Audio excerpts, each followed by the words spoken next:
நடிகர் ரஜினி உயிரிழந்து விட்டதாக வதந்தி பரவிய தனியார் செய்தி நிறுவனம் நிபந்தனையற்ற மன்னிப்பு கோரியுள்ளது.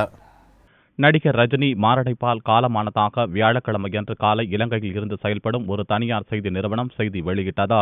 இணையதளத்தில் பெரும் அதிர்ச்சி அலைகளை பரவிவிட்ட இந்த செய்தியால் ரஜினி ரசிகர்கள் அதிர்ச்சி அடைந்தனர். இதனிடையே இந்த செய்தி ஆயிரக்கணக்கான ஷேர்கள் ஆகி மேலும் பல்லாயிரம் மக்களை சென்று சேர்ந்தது.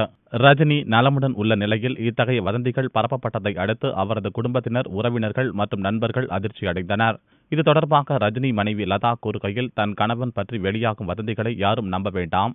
அவர் நலமாக இருக்கிறார். அமெரிக்காவில் ஓய்வு எடுத்து வருகிறார். விரைவில் அவர் சென்னை திரும்புவார் என்று தெரிவித்துள்ளார். உறுதிப்படுத்தப்படாத தகவலை செய்தியாக வெளியிட்ட தனியார் செய்தி நிறுவனம் மீது சைபர் கிரைம் போலீசில் புகார் அளிக்க ரஜினி தரப்பில் முடிவு செய்துள்ளனர். இந்நிலையில் தவறான செய்தியை வெளியிட்ட செய்தி நிறுவனம் தனது முகநூல் பக்கத்தில் மன்னிப்பு கோரி பதிவிட்டுள்ளது.